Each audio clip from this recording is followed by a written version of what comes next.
Bom, boa noite a todos. Estamos aqui novamente, dando continuidade a esse ciclo de debate sobre política pública sobre drogas, né, que está sendo desenvolvido pelo UNIED. E hoje quem vai fazer a apresentação e a coordenação desse encontro vai ser a Dulce Baís, que ela é cogestora, né, ela faz a coordenação do UNIED junto comigo.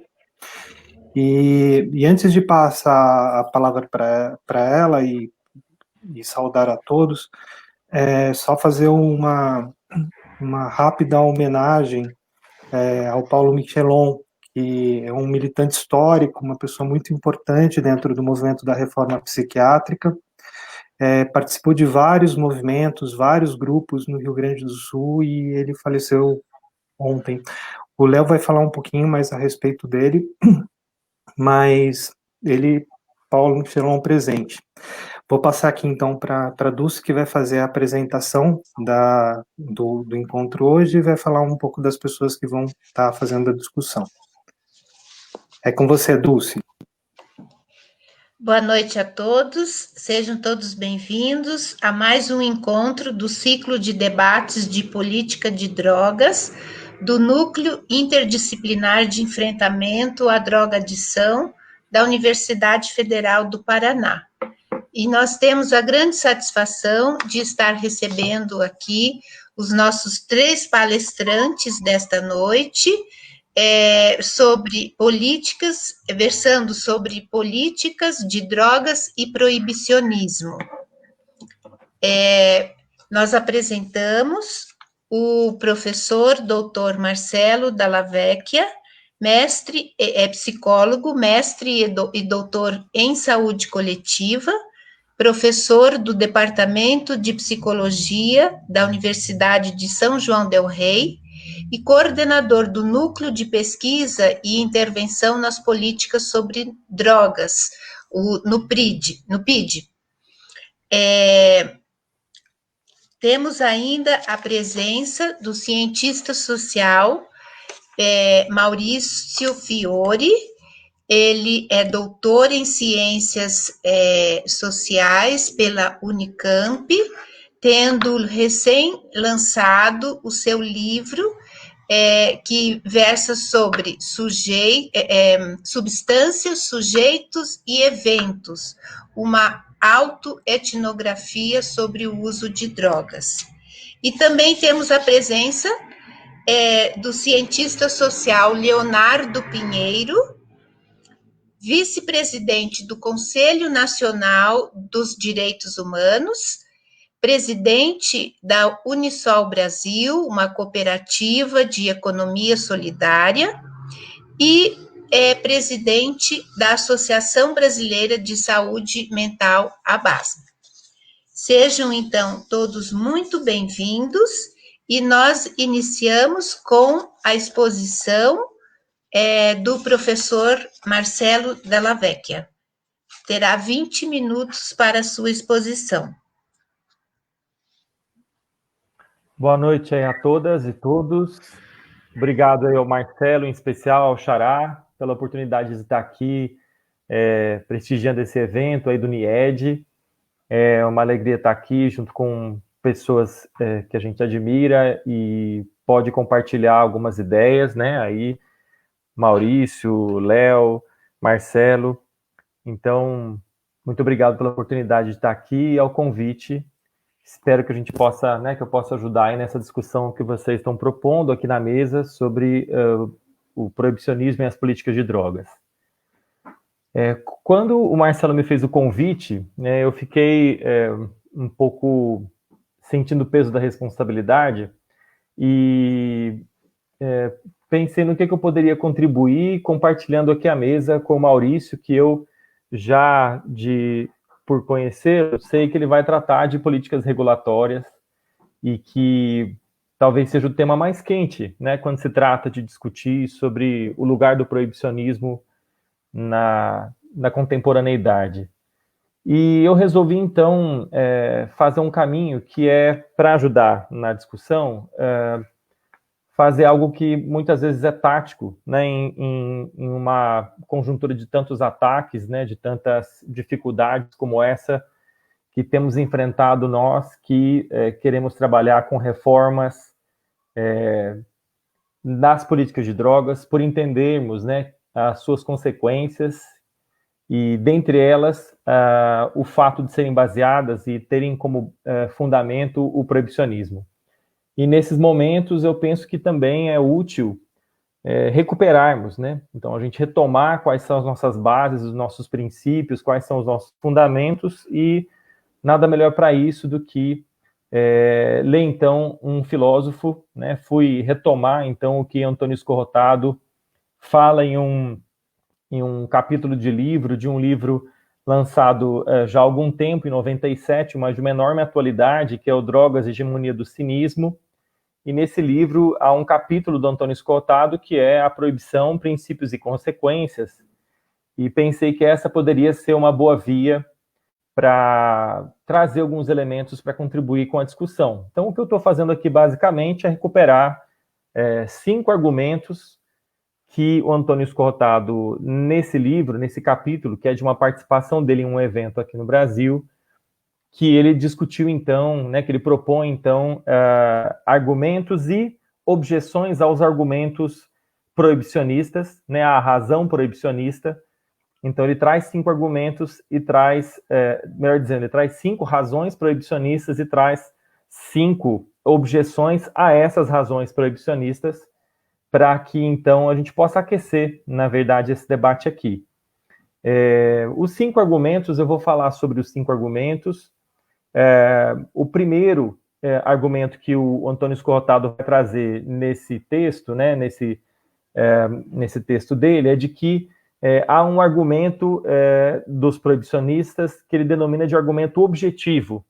O que é o argumento objetivo? É que a proibição seria necessária pelas características intrínsecas, né, pelas características farmacológicas das drogas. Então, esse é o argumento objetivo. O que isso significa? Do ponto de vista da razão proibicionista, é que o embrutecimento moral, intelectual, seria intrínseco ao consumo de certas substâncias, né, entendidas como entorpecentes, portanto. Então, esse seria um argumento que se volta para as propriedades farmacológicas das substâncias. As objeções a isso, né, dentre outras objeções, ele vai colocar que o que é droga, né, tem uma conotação ideológica e depende do acesso ao consumo desses produtos também. Então, as condições que se vinculam à satisfação de um desejo determinam de maneira decisiva as características desse desejo. Então, ele está dizendo assim, as objeções, né, ao argumento de que a propriedade farmacológica da droga é a razão objetiva da sua proibição, não se sustenta, porque a substância é inerte, né, somos nós que as consumimos, né, em contextos históricos, sociais, culturais específicos. Um segundo argumento que o Antônio Escorrotado vai trazer é o argumento da autoridade. Então, os proibicionistas se fiam, né, na ideia de que é preciso manter a proibição porque existiria um consenso sobre os danos que seriam intrínsecos às drogas. Então, nesse sentido, a razão proibicionista vai dizer que os líderes mais respeitados do mundo, né, muitos dos líderes mais respeitados, e uma massa de cidadãos não poderia estar equivocada de maneira nenhuma, né? Então, há uma certa ontologização do dano, né? Então, nesse sentido, a droga e os seus malefícios seriam um ente real, né? É isso que diz a razão proibicionista no que se refere a esse argumento de autoridade, né? O que o Antônio Escorrotado vai dizer é que a objeção a isso é de que a mídia, né, ela vai visibilizar a mídia, os meios de comunicação de massa visibilizam aquele 1,5% que sofre, né, que está vulnerado pelo uso de psicoativos, mas visibiliza esse 1 a 1,5% da população que faz uso problemático, que sofre do estigma pelo uso, e os outros 99%, os tantos outros, né, a imensa maioria das pessoas, são censuradas e não têm condições de falar sobre o seu padrão de uso, sobre os seus consumos, não pode dizer sobre o consumo que faz. Então, esse é um segundo argumento, né, um argumento de autoridade, que é um argumento, então, que é um argumento autoritário, né, porque ele, então, vai dizer que a proibição seria necessária por um consenso que a gente sabe que não existe, né? De fato, ele é um consenso precário, né? Um terceiro argumento que o esgotado vai trazer para a gente é o argumento conjectural, né? E o que é esse argumento conjectural? A proibição, para a razão proibicionista, ela seria necessária também por haver supostas evidências de que a legalização ampliaria o consumo. Então, é uma conjectura de que, se houver a legalização, a regulamentação de todas as drogas, como argumentamos nós, os antiproibicionistas, de que essa legalização ampliaria o consumo. Que tipo de razão que está na base, né? Qual é a razão proibicionista para esse argumento de conjectura?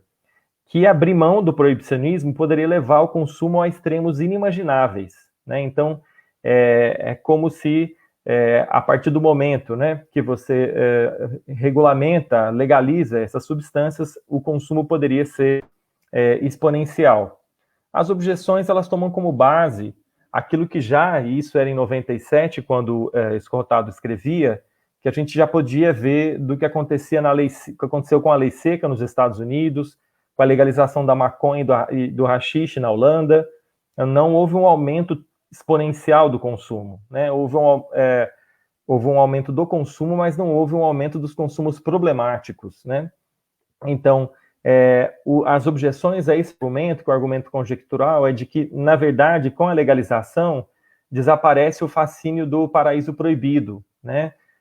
O consumo de fato não aumenta, o que você tem, né, o que desaparece é a corrupção burocrática, o crime organizado. Então, as objeções ao argumento conjectural são várias e elas se sustentam pelas próprias evidências que as políticas regulatórias mais recentes têm mostrado também.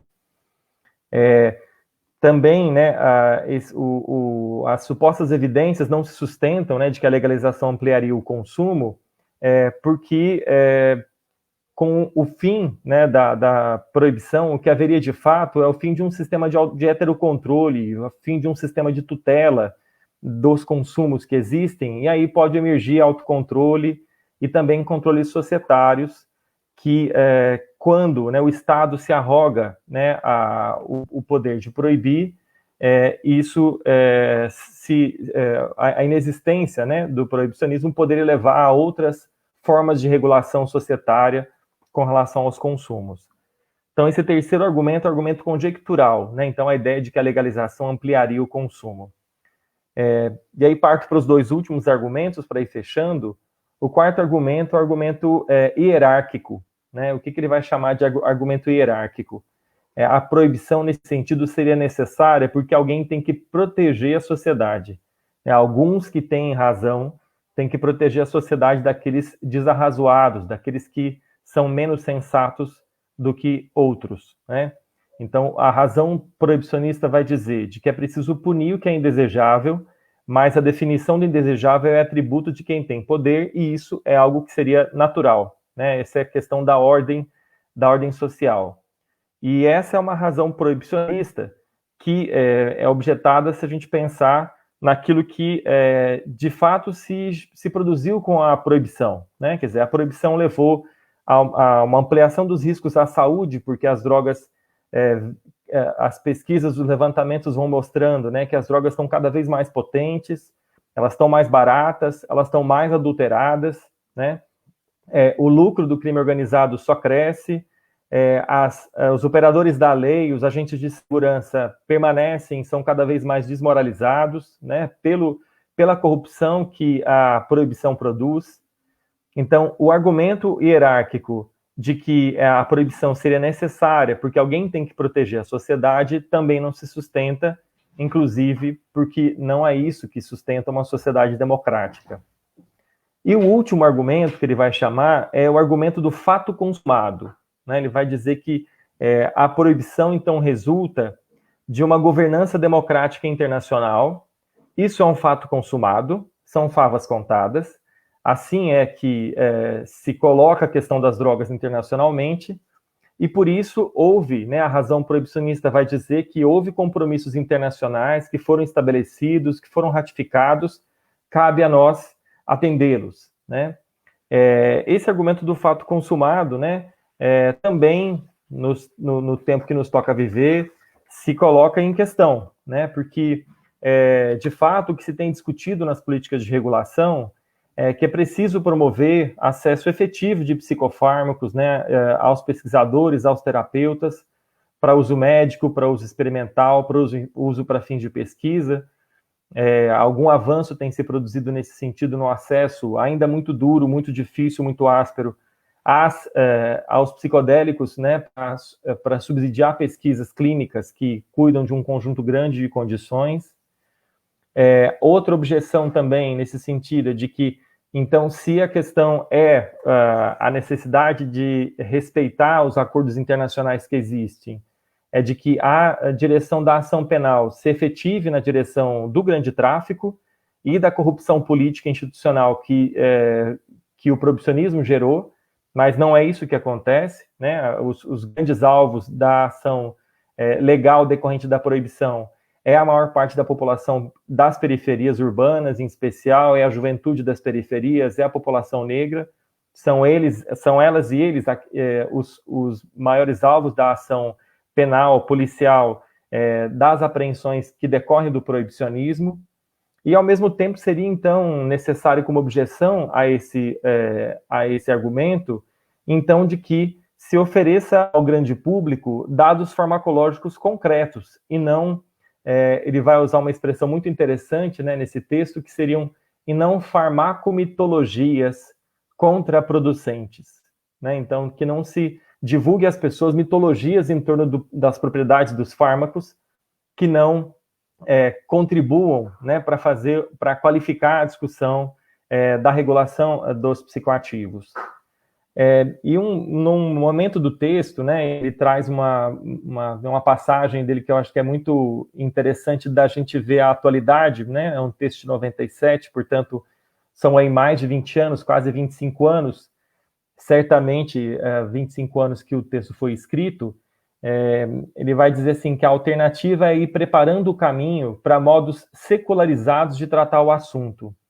Ou então a gente vai continuar exacerbando dinâmicas de guerra civil crônica e de cura por bode expiatório. Isso é de uma atualidade absurda, né? Ou melhor dizendo, talvez seja um absurdo dizer como isso é atual, né? Então, nós continuamos produzindo, né? O regime proibicionista internacional continua exacerbando as dinâmicas de guerra civil, né, de guerra civil crônica contra as populações da periferia, das periferias urbanas em especial, e as curas por bode expiatório nós estamos vendo aí no que é priorizado como as políticas de drogas do nosso país. As instituições, né, de tratamento, né, essas entidades da sociedade civil, também conhecidas como comunidades terapêuticas, produzem, né, pelo tratamento religioso, uma parte pela prioridade que dão ao tratamento religioso, formas de cura que são por expiação, né, por bodes expiatórios. Então, é como se as pessoas que fossem acolhidas, né, nessas entidades, né, ao serem tratadas, elas expiassem, de certo modo, aquilo que graça na sociedade em função dos consumos que existem, mas é como se houvesse alguns que, ao serem curados, salvos, né, curariam a sociedade como um todo de algo que faz parte, né, os consumos de psicoativos como algo que faz parte da nossa própria sociabilidade, né, que faz parte da nossa condição como seres humanos. Esse texto, uma pessoa fez um comentário aqui perguntando, desculpa, eu perdi o nome, sobre o texto, né? Esse é um capítulo de livro do Antônio Escorrotado, a Ana Paula. Ana Paula é um capítulo de livro do Antônio Escorrotado, que é um filósofo espanhol. Ele tem uma obra talvez mais conhecida dele, uma obra que é a História Geral das Drogas, né? É um tratado, é um livro enorme, mas que faz uma história dos psicoativos de uma abrangência muito importante, né? Que é um clássico. Esse livro, o História Geral das Drogas, ele tem uma versão em português de Portugal, que saiu pela Antígona, que é o História Elementar das Drogas, que é uma espécie de síntese, E eu recomendaria também um outro livro dele, que é O Livro das Drogas, né? O Antônio Escotado, ele é muito lembrado também pelo que ele, assim, na sua produção intelectual, ele também produz, né? Ele também, além de filósofo, ele também é psiconauta, então ele também faz o consumo dos psicoativos, dos quais ele fala também, e trata disso como algo de saber, de conhecimento que se precisa ter acerca dos psicoativos. Então, isso que eu queria trazer um pouco para aquecer a discussão que a gente vem a fazer, os 5 argumentos, né, que o Antônio Escorrotado vai trazer, que são o argumento objetivo, então, de que a proibição seria necessária por características farmacológicas das drogas. Esse é o argumento proibicionista. O argumento de autoridade, como se a proibição fosse necessária, porque haveria um dano que é intrínseco a esses produtos. O argumento conjectural, que é a ideia de que se ampliaria o consumo pela legalização. O argumento hierárquico, que é a ideia de que a proibição é necessária porque alguns têm que proteger a sociedade de outros. E o argumento do fato consumado, né, como se a proibição, então, dado que ela resulta de uma governança democrática internacional, ela, então, precisaria ser necessariamente obedecida, respeitada. Então, esses argumentos ele vai contrapor com objeções que eu trouxe aqui. Espero com isso ter podido ajudar, contribuir aí com a discussão que a gente vem a fazer. Obrigado aí pela oportunidade.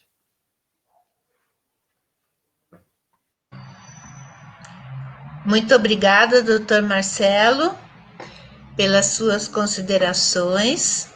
Nós vamos passar a palavra agora ao doutor Maurício Fiore, e depois o doutor Leonardo Pinho fará, então, as outras considerações e a moderação para o debate e a discussão que poderá se seguir à apresentação dos nossos convidados.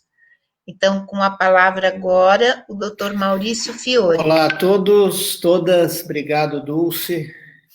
Obrigado ao Marcelo pelo convite, obrigado aí ao NIED, que está aí retomando suas atividades, e é bom de novo estar aí com amigos Marcelos, com o Léo, agora que a gente só pode se encontrar com essa mediação aqui entre telas, essa mediação Black Mirror. Eu tive aqui alguns acidentes falando em Black Mirror, com eletrônicos, então se vocês ouvirem algumas coisinhas, é uma adaptação, essa luz estranha, as adaptações que eu tive que fazer aqui, e alguns gritinhos do meu filho ali embaixo, tá? Ontem eu participei de um evento onde a Dulce também estava presente, sobre educação e políticas públicas sobre drogas, pensando na Agenda 2030 da ONU, e foi, assim, foi uma mesa bastante interessante, e eu comecei com uma provocação, que eu não vou fazer inteira aqui de novo, que no domingo, no jornal Folha de São Paulo, saiu naquela coluna há 50 anos, a notinha dizendo que o então governo Médici estava preocupado com o avanço dos tóxicos, no caso, pela juventude, a sua disseminação pela juventude. Ele estava propondo que os cinemas entrassem nessa política e passassem, então, a veicular pequenos filmes antes dos filmes principais, para alertar a população. E o ministro da Educação, naquele momento, era o Jarbas Passarinho, e ele estava fazendo isso junto com o Ministério da Saúde e da Justiça. O ministro da Justiça era o Alfredo Guzaid, que disse que o próximo passo seria mudar a lei de drogas, então nós estamos falando de 1970, e eles alcançaram esse próximo passo em 76, quando foi feita a 6368.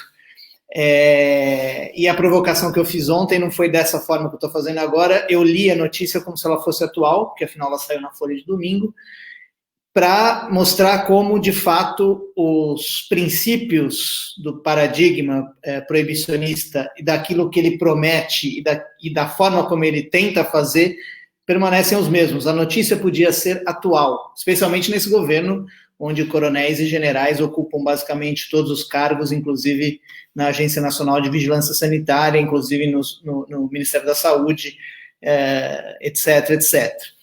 Então, ontem eu fiz essa provocação um pouco num tom de denúncia, né?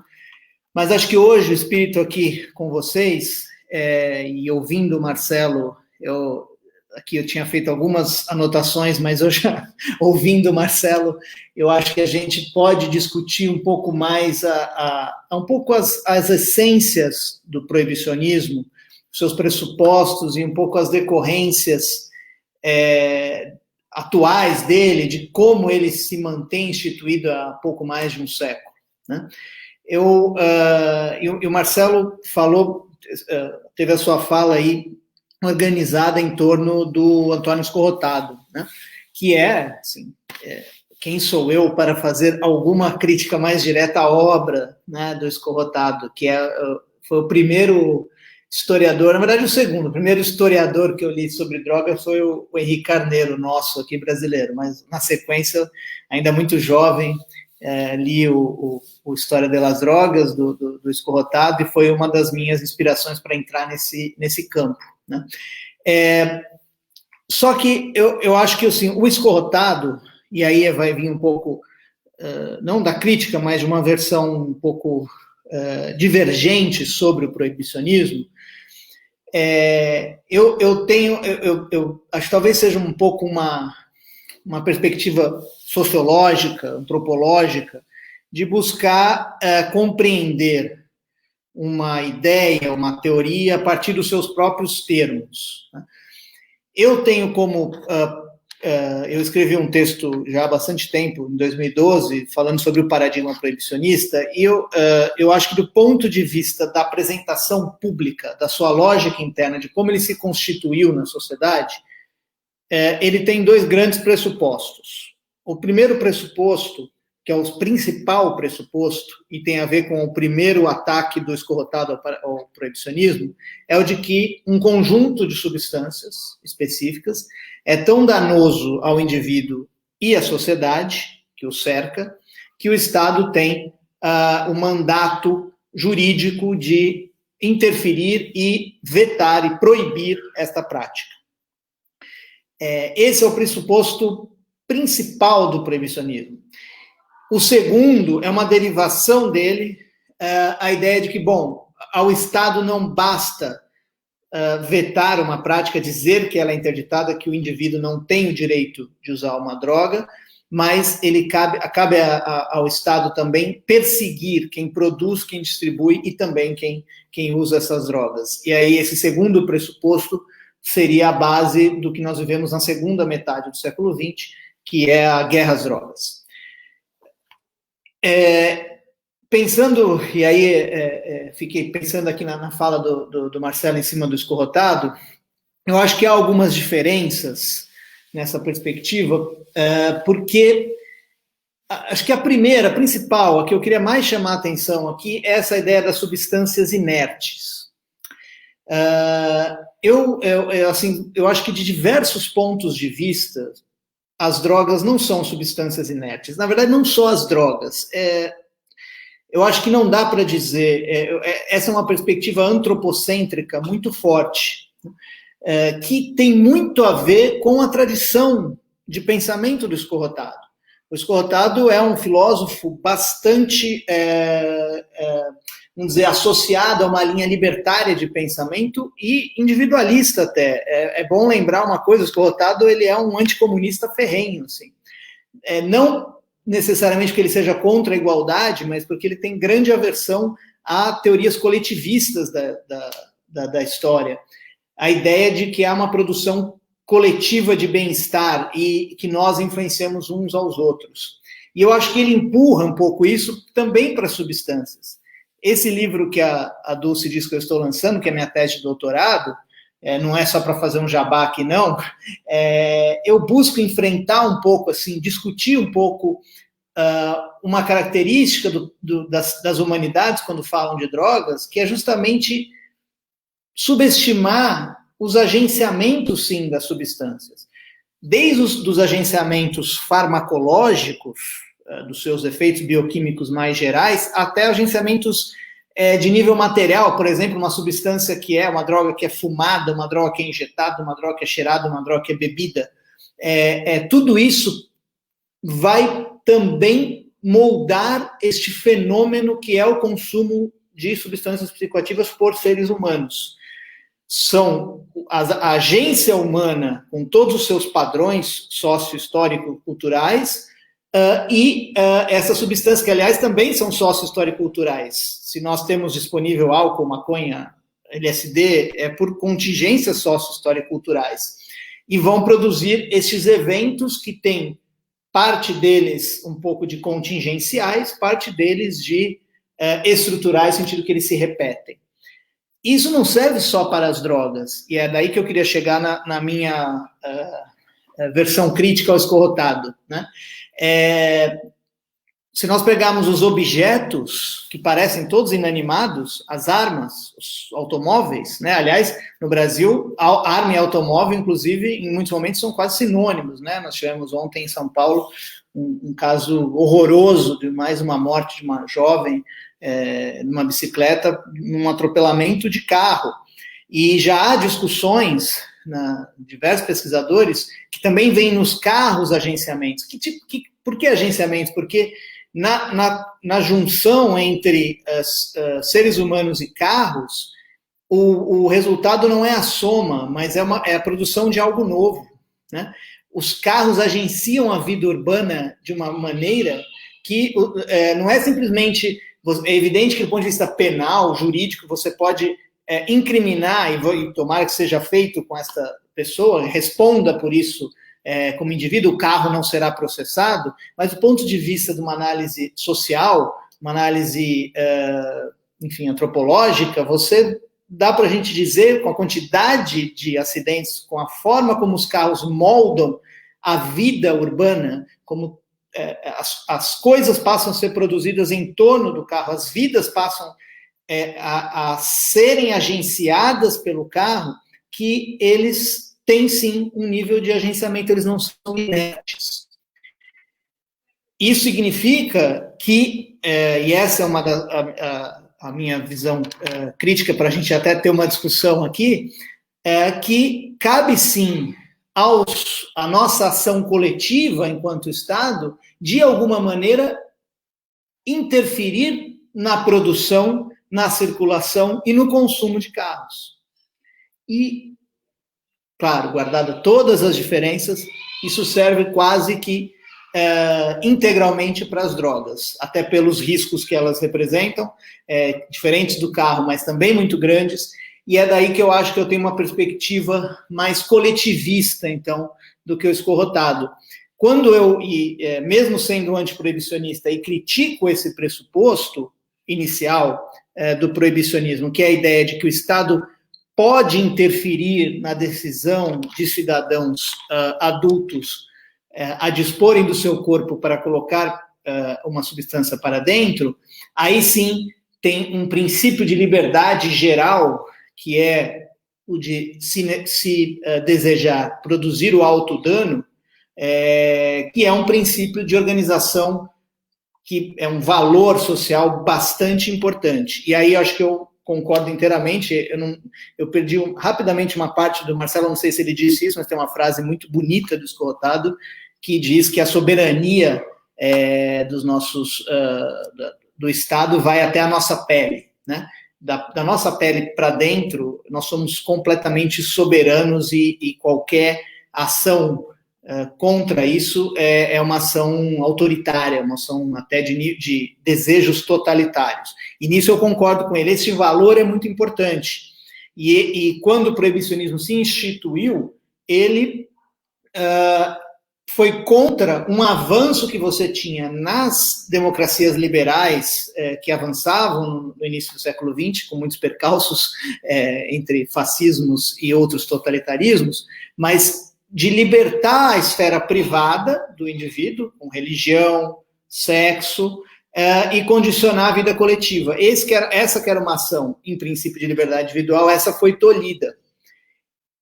Mas aí sim temos que reconhecer que ela é tolhida independente de mil motivações que podemos discutir aqui, de caráter econômico, de caráter racial, afinal, a política de drogas tem um caráter racista, assim, os dois maiores países das Américas, isso é muito claro, Brasil e Estados Unidos, várias outras discussões, várias outras motivações que construíram o proibicionismo, elas evidentemente concorrem para que ele se fortaleça, mas há uma preocupação, sim, com os danos, os sofrimentos que o consumo dessas substâncias tão diferentes entre si pode provocar.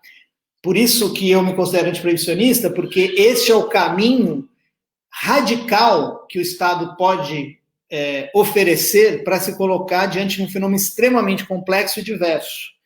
É a resposta, para não dizer todas as outras coisas, racista, classista, xenofóbica, ela é a resposta simplista, ela é uma resposta dicotômica que divide as drogas em positivas e negativas, e com isso ela produz efeitos colaterais muito superiores ao que as próprias drogas poderiam causar. Mas isso não anula esses possíveis danos que as drogas, por vezes, causam. Então, já indo aí, já estou avançando no meu tempo, pensando, o que isso coloca para a gente pensar alternativas ao proibicionismo?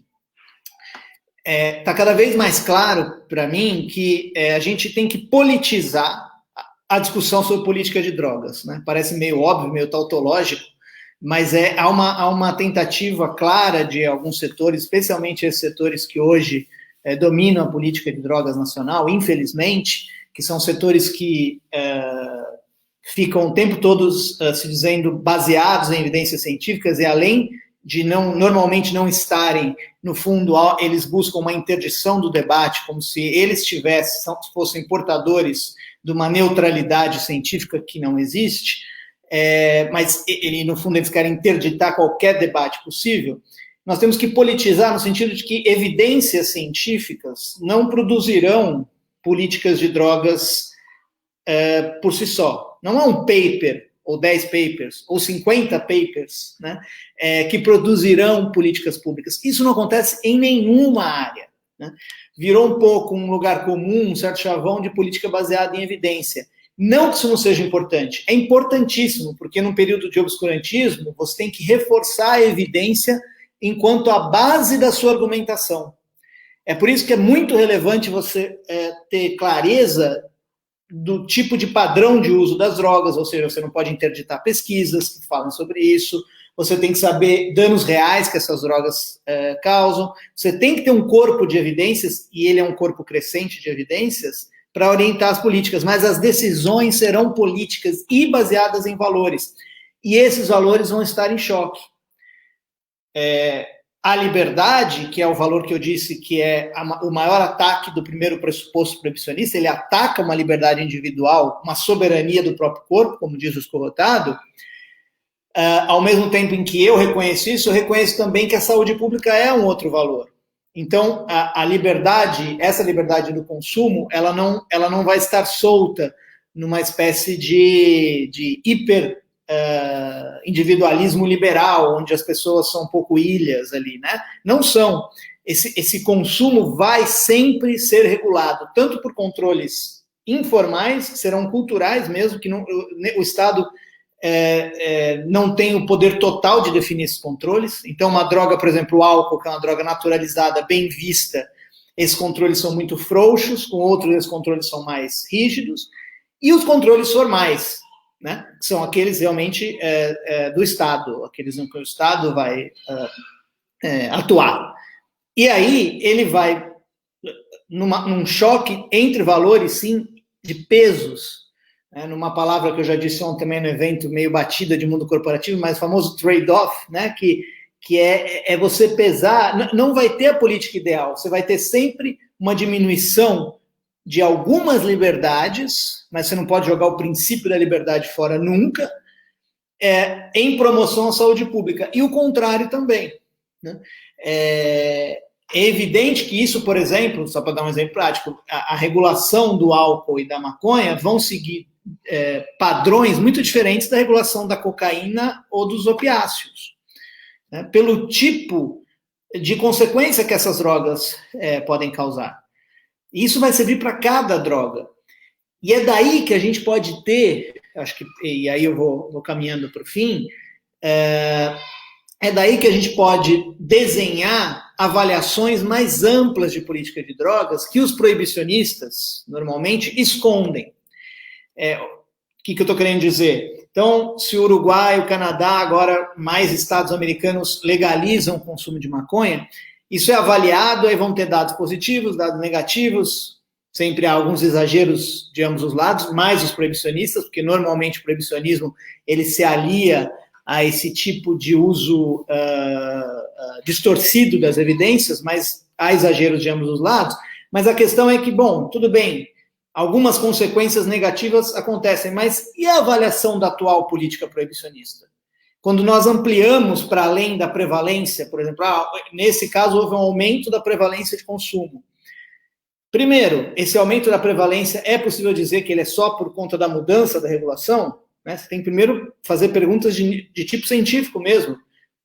Correlação não é causação, né? O básico de lógica científica. Você precisa demonstrar. E mesmo que se demonstre, quais eram, do ponto de vista mais amplo, as consequências do outro regime? Então, no caso brasileiro, por exemplo, me assusta muito, eu entendo perfeitamente todos os medos que uma nova regulação das drogas hoje ilícitas possa trazer do ponto de vista do aumento do consumo, da exposição de populações vulneráveis. Mas eu não me conformo como muitos colegas fecham os olhos para o nível de efeitos colaterais que o atual modelo representa. Nós temos pessoas assassinadas diariamente, e pessoas, não que isso sejam pessoas, vidas que valham mais, mas que sequer estão envolvidas e que morrem porque são pobres e são negras, né? Porque estão naqueles lugares em que se passa essa guerra de verdade, que alguns proibicionistas hoje no governo dizem que não existe, né? E que existe, tanto que há 50 anos quem promovia essa guerra era o pior ditador que nós tivemos, que era o Médici. Então, avaliação completa de política de drogas somente quando você amplia os critérios de avaliação. Regulação que você só vai avaliar por prevalência de consumo, mesmo coisas muito vulneráveis, questões muito críticas, como aumento de consumo para adolescente, não é uma avaliação completa. Então, enfim, já passei do meu tempo. Por um lado, eu vou concordar muito com o Marcelo, mas por outro também vou colocar esse ponto para a gente discutir, que é me distanciar um pouco dessa perspectiva puramente libertária da questão das drogas. Acho que há uma ação coletiva que nós temos que valorizar, inclusive do ponto de vista internacional. Juro que é para encerrar mesmo, mas eu me lembro que uma vez, num evento internacional, uma pessoa, não me lembro de que país, disse assim, numa discussão sobre convenções internacionais, mais ou menos o que o escorrotado estava dizendo, as convenções não devem nos amarrar, né? Se tem 3 convenções ainda que as drogas são proibidas, mas isso é terrível, nós temos que abandonar as convenções. E aí uma especialista, a Julia Paxton, disse, olha, só que isso aí pode valer também para a Convenção de Direitos Humanos, né?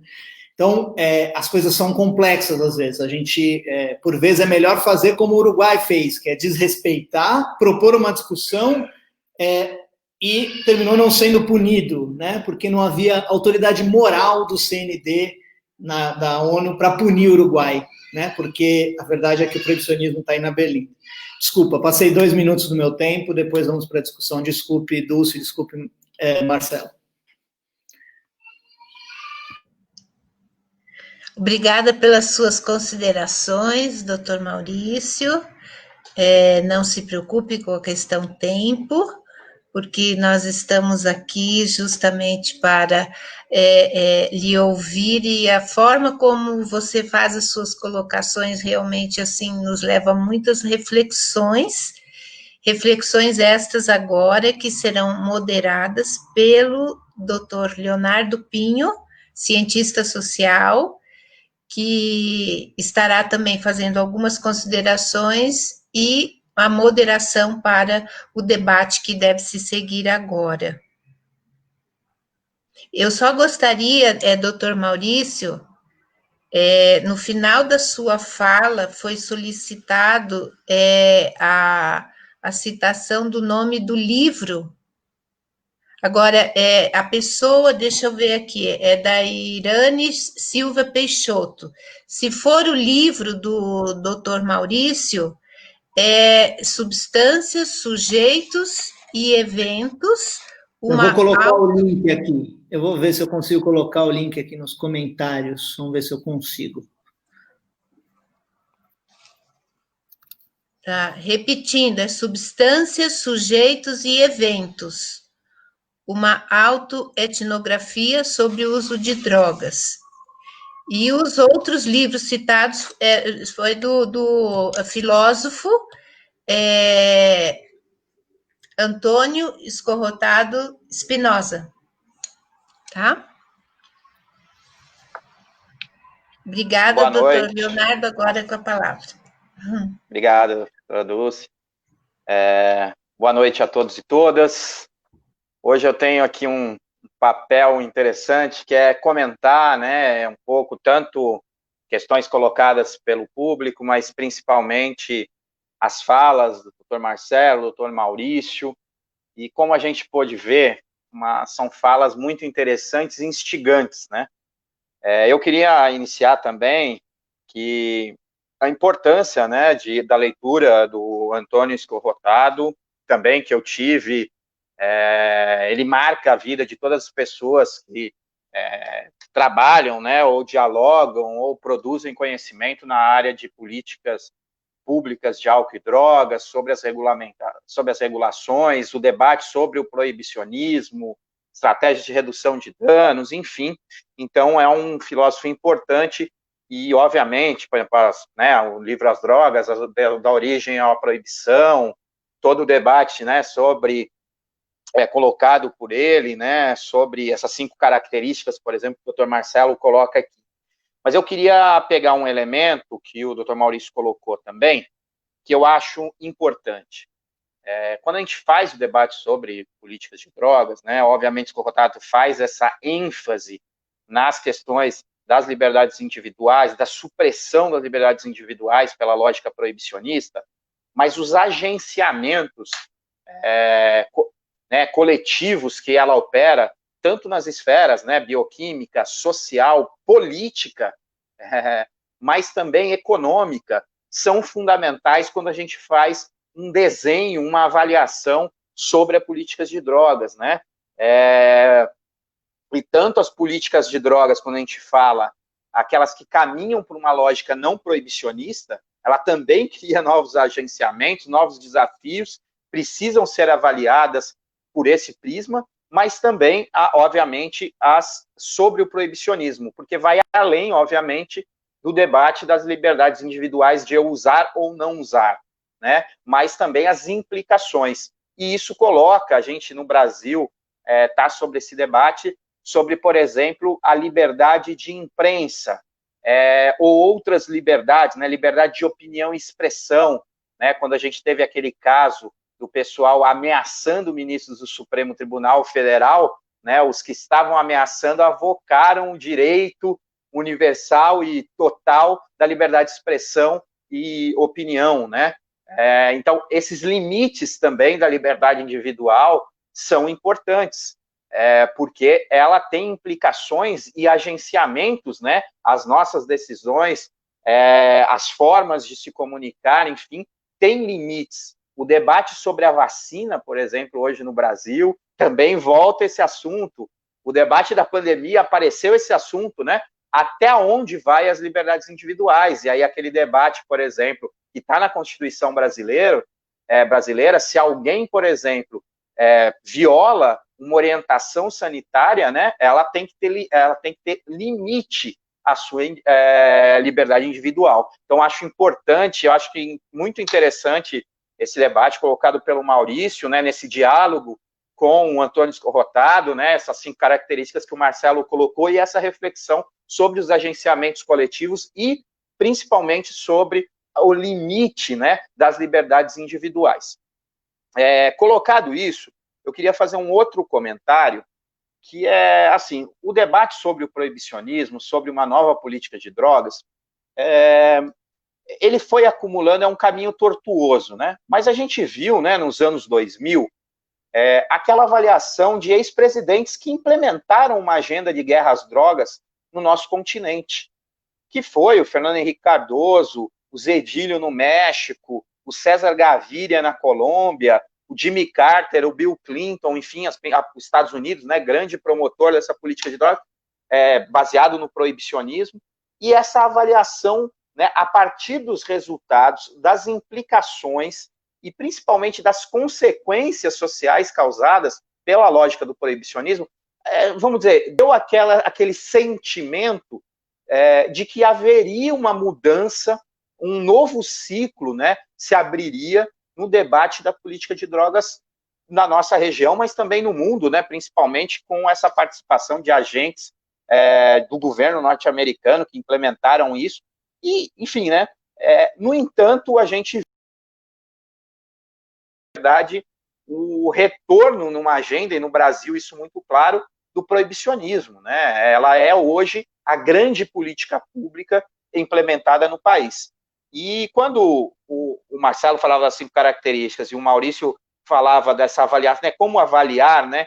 E esse não olhar sobre as consequências do proibicionismo, eu tive nessa semana passada uma audiência pública sobre uma nova projeto de lei sobre a política de drogas do Estado do Rio de Janeiro.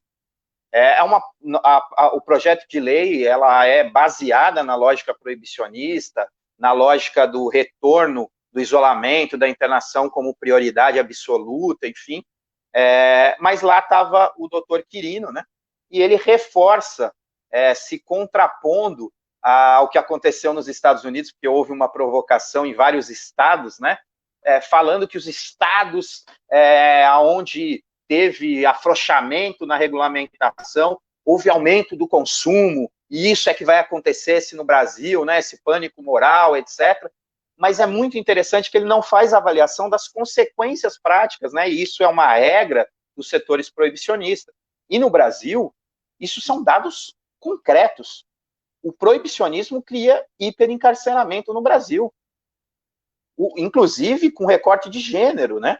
O aumento do encarceramento de mulheres associado à lógica do proibicionismo. A violência policial, muito associada em comunidades periféricas, a juventude negra, é muito marcado pela lógica proibicionista. E, obviamente, da cultura institucional das nossas políticas de segurança pública, baseado, né, numa violência policial contra as populações pobres, a classe trabalhadora brasileira. Não avaliam como o proibicionismo reforça o racismo institucional das instituições, tanto das polícias, quanto de políticas públicas nas secretarias de assistência social, saúde, segurança pública. Não apresentam o aumento do poder do crime organizado brasileiro. Por exemplo, para não citar outros, isso é resultado direto da lógica proibicionista, o aumento constante de recursos para a segurança pública para fortalecer a lógica da violência policial, do hiperencarceramento e da violência institucional. Essas são consequências concretas na vida cotidiana, né, do povo brasileiro. E para encerrar essa lógica aqui dos comentários, né, que eu acho importante destacar, nós estamos num contexto muito complicado. Hoje, a gente tem uma nova política de drogas, né, aprovada no Senado Federal, sem audiências públicas na etapa do Senado, passaram o trator nisso, e é uma política de drogas, chamada nova política de drogas, ela retorna a uma lógica muito proibicionista, né? Aumentou o proibicionismo. Então, isso tudo, esses elementos colocados que eu coloquei aqui, né, o hiperencarceramento, violência policial, racismo institucional, aumento do poder de fogo do crime organizado, da organização baseado na lógica do proibicionismo, isso não aparece. E todas as regulamentações, e aí só para citar as mais novas, toda a política de drogas hoje no Brasil está voltado ao aumento da destinação de recursos públicos para instituições privadas que têm como fundamento primário a lógica da internação e do isolamento social. E é bom sempre a gente destacar que nunca houve na legislação brasileira uma negação à possibilidade de internação. Inclusive a 10.216 é muito clara sobre isso, inclusive as possibilidades de internação involuntária a partir da avaliação da equipe de saúde, a relação com a família, então sempre teve presente, não houve ninguém contra, mas dentro de um projeto terapêutico singular, enfim, mas hoje a lógica da política pública é criar novas regulações e abrir novos mercados para novos públicos, e é isso que eu queria também deixar aqui. O proibicionismo sempre necessita do sujeito perigoso, sempre necessita classificar setores sociais para justificar o aumento, tanto na política de segurança pública baseado no proibicionismo, mas também, e é no Brasil, de instituições privadas que prestam um serviço de internação, de isolamento, de exclusão social desses setores endereçados socialmente. E as duas novas regulações no Brasil, para citar uma resolução do CONAD, que deixou de ser um conselho plural de vários atores da sociedade civil, de conselhos profissionais do campo da ciência, e virou um grupo interministerial, que é uma resolução que autoriza a internação de crianças, de adolescentes, até um ano, é mais dura do que a regulamentação para adultos, nas chamadas comunidades terapêuticas. E agora, inclusive, a autorização de criação de fluxos no Sistema Único de Assistência Social e no Sistema Único de Saúde para internar pessoas em situação de rua. Então, essa abertura de novos mercados sempre vem associado com a tipologia de sujeitos perigosos para justificar a drenagem de recursos públicos para essas instituições privadas. Então, essa também é um pouco de alguns comentários que eu queria falar, em geral, aí das falas do Dr. Maurício e do Dr. Marcelo, mas reforçar isso. A Ana Karenina colocou aqui uma pergunta, do avanço do capitalismo liberal, esse fascismo de Estado, a politização da política de drogas, não passa de outra forma de coletivização que não está em vinculação direta com o Estado, uma pergunta. Não seria um momento de fortalecer os coletivos e movimentos de usuários capazes de propor e sustentar a longo prazo políticas sociais antiproibicionistas, mais estruturais e consolidadas, com respaldo sociocultural amplo, trabalho juntamente com a população vulnerável? Ana Karenina, eu acho que essa é a perspectiva, mas as regulações estão indo justamente no caminho ao contrário, de colocar esses usuários na tipologia do sujeito perigoso, para justificar essas estratégias de isolamento. Mas essas são perguntas aí também que a gente deixa para o Dr. Maurício e para o Dr. Marcelo. Obrigado.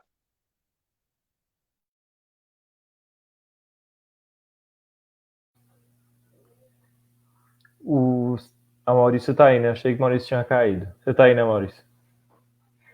Estou aqui. Beleza. Ô, Maurício, põe o link aí, porque eu preciso comprar o livro. Eu não li, então eu preciso adquirir para comprar, viu? Se eu for tentar colocar, eu me derrubo, eu não consigo entrar nos comentários. E como eu estou com o meu computador que não é meu, eu não consigo entrar nem no Facebook. Então, se alguém... Eu vou mandar... E se alguém conseguir colocar, eu vou mandar no WhatsApp, aí vocês coloquem, por favor. Já está nos comentários, doutor Maurício. Ele está aqui em cima. Está nos comentários. Já está nos comentários. Tá? Está ali o título, o autor e quem comprar agora vai conseguindo receber autografado, viu? Porque a gente não tem lançamento, então eu vou lá assinar semana que vem, já que não dá para a gente consumir psicoativos no lançamento. Então, Puxa, eu não estava sabendo disso, porque eu acabei comprando mas eu pela acho que Amazon. também vai, porque a Amazon é um hub, né? A Amazon ela destrói as outras, então, mas ela passa pela editora também. Acho que vai assinado também. Que bom, que bom. Então, acho que a gente podia dar sequência no debate. Eu acho que tem algumas colocações aí que o Léo fez, tem uma pergunta aí. Eu acho que a gente podia fazer na mesma ordem que a gente estava fazendo, que a gente fez as apresentações, né? Começar com o Marcelo, pode ser? Sim. Pode ser.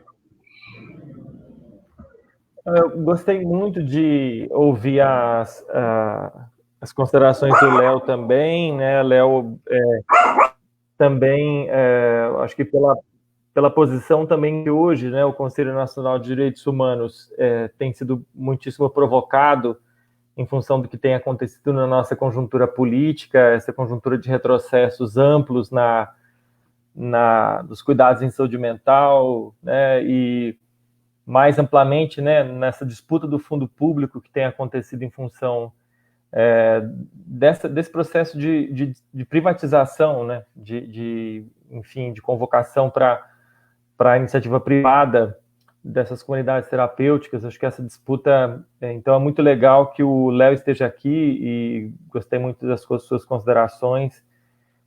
Mas eu achei que é muito bom a gente poder estar numa atividade como essa para a gente, inclusive, discutir, de fato, acho que como o Maurício fez, também os limites, né, daquilo que que a gente traz, né? Ele traz ideias e é importante discutir as ideias e fico muito contente com oportunidades como essa. Eu gosto muito como um recurso pedagógico, como um recurso de reflexão, de trazer o Antônio Escorrotado, mas eu tenho muito acordo com o que o Maurício traz dos limites, né? De uma defesa amplamente libertária e, de certo modo, num extremo muito liberal, da liberação, né, no sentido de que o acesso às drogas seja restrito como algo que não deveria ter limites, né? Eu gosto do Escorrotado como um recurso para a gente trazer ao questionamento, a problematização, porque são mais de 100 anos de proibicionismo, né, de uma hegemonia do proibicionismo, desse paradigma, e essa hegemonia, para uma grande parte das pessoas, ela é o que deve ser feito, né? Deve se proibir como recursos com argumentos esses que, por exemplo, ele vai trazer, que o Escorrotado traz. Mas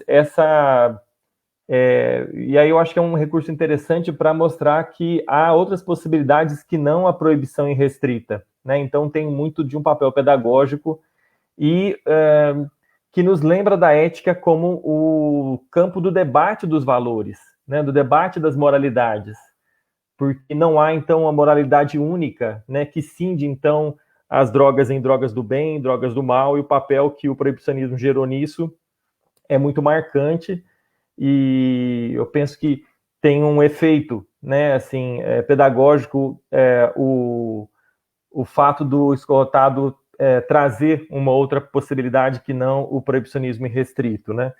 Mas eu também concordo com o Maurício nisso, de que a proibição, ela não é, né, o oposto da proibição não é a liberdade individual, ou a liberdade, o oposto da proibição é a regulamentação, né? Então, a regulamentação dos psicoativos, e isso é claro que há uma política que precisa ser pensada para cada produto, ela é fundamental, quer dizer, é a via que eu penso que é mais adequada também do que o extremo da defesa da liberdade individual, porque isso não é equitativo, né? A liberdade individual, como o princípio da autonomia, não é um princípio que olha para a justiça, né? Então, você pode reivindicar a autonomia, mas fazer isso pelo seu interesse individual exclusivamente, né?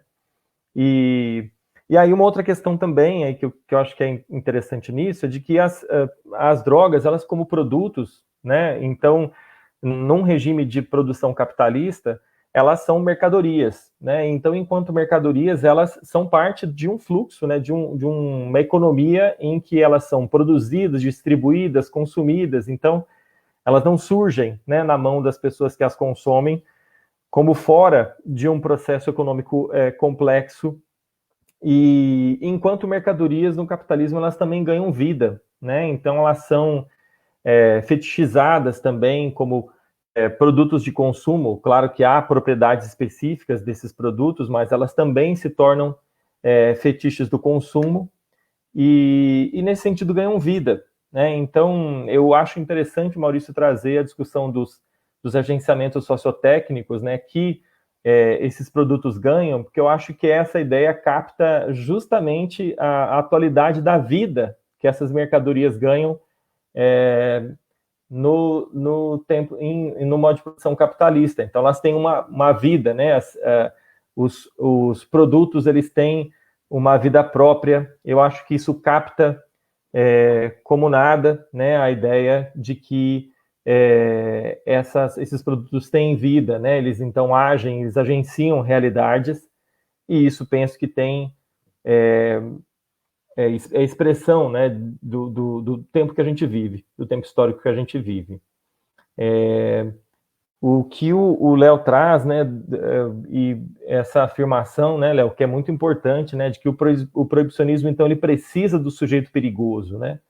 E esse sujeito perigoso, ele abre, então, novos mercados, né? Então, a gente hoje vive uma situação em que uma drenagem de recurso público enorme acontece, uma disputa política do fundo público para que ele seja consumido, né, no atendimento das comunidades terapêuticas, né? Então, por isso, né, acho que todo esse processo de se criar uma demanda por internação, né, criar espaços que legitimem, né, fóruns que legitimem a demanda por internação, a demanda por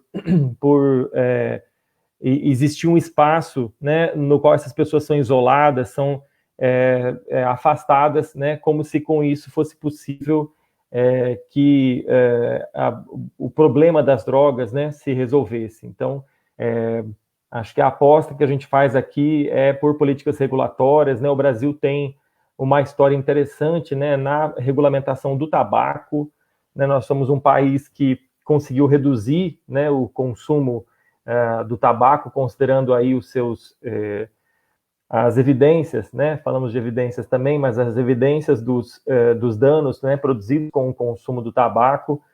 Então, um país que conseguiu produzir, né, uma política de redução sem ter que proibir esse produto, né, sem ter que torná-lo um produto proibido, com uma política que composta por várias, né, quer dizer, a assinatura da Convenção Quadro do Tabaco, mostrando que é importante para isso o desenvolvimento de um conjunto de ações, né, então, desde a oferta de cuidados em unidades básicas, né, acessíveis às pessoas, quanto políticas de propaganda, né? Eu sou da época, né, isso não faz tanto tempo assim, mas do Free Jazz Festival, né, do Hollywood Rock, né? Então, a música ser associada, né, então a cultura ser associada com o cigarro, hoje isso não é possível, e dentre outras, né, medidas aí que foram sendo adotadas para, então, nesse sentido, criar uma outra forma de lidar que não seja com a proibição. Então, queria trazer alguns outros elementos a mais, acho que podemos ir conversando.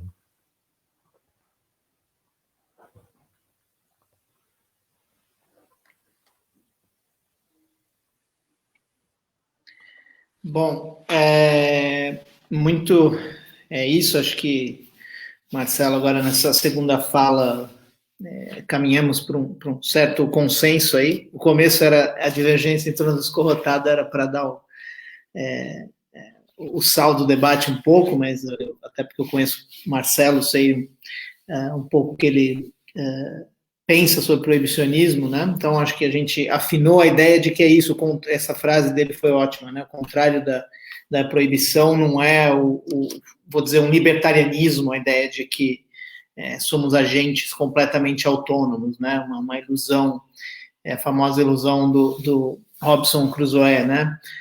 Numa ilha, isso não existe.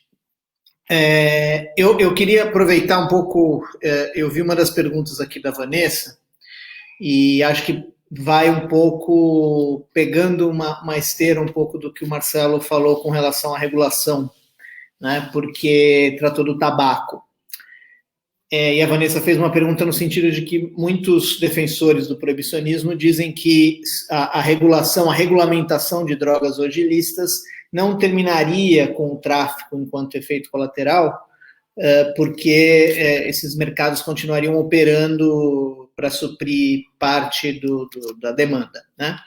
E o tabaco é um exemplo bom para os dois lados, assim, bom para que nós, antiproibicionistas, nos desafiemos, e também num bom sentido de que esta regulação do tabaco, que melhorou nas últimas décadas no Brasil e em alguns outros países, mostra que a gente pode alcançar bons impactos sobre esse aspecto da política pública, que é a prevalência do consumo, principalmente, considerando que o tabaco ele tem como grande problema e praticamente único, né? É uma droga cujos agenciamentos farmacológicos não causam danos outros, né? Ele é uma droga de dano ambiental, né?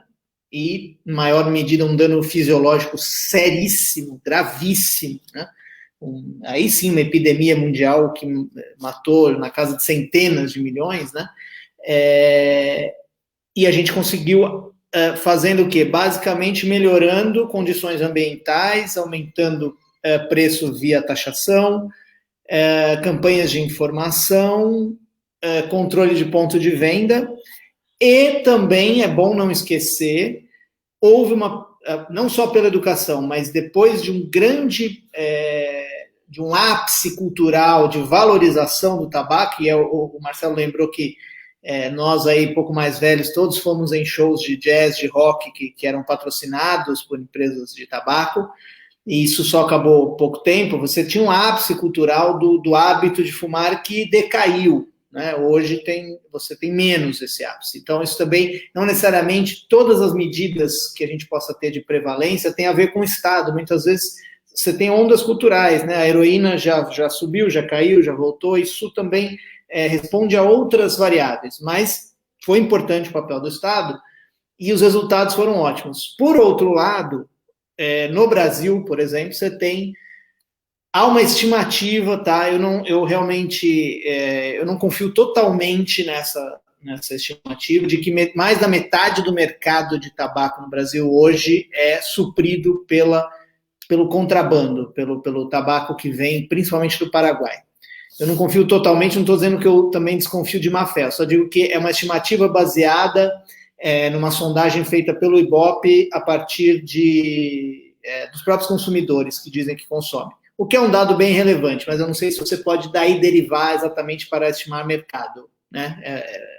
É mais complexo do que isso, mas ainda assim nós sabemos que o mercado brasileiro está inundado de tabaco ilícito, causando tanto prejuízos fiscais quanto prejuízos de saúde pública. Quem fuma o tabaco ilícito é o pobre, né? Quanto mais pobre a pessoa, mais a chance ela tem de fumar esse tabaco ilícito. E ainda por cima, você começa a criar uma cadeia criminosa que está ficando progressivamente mais violenta. Ela está ficando mais violenta na sua regulação interna e mais violenta na repressão do Estado. Quer dizer, o Estado está começando a prender mais gente, está começando a guerra ao tabaco ilegal. Olha, já não chega os nossos centenas de milhares de presos pelo tráfico, a gente agora vai começar a ter milhares de pessoas presas pelo tabaco ilegal, que seria horrível.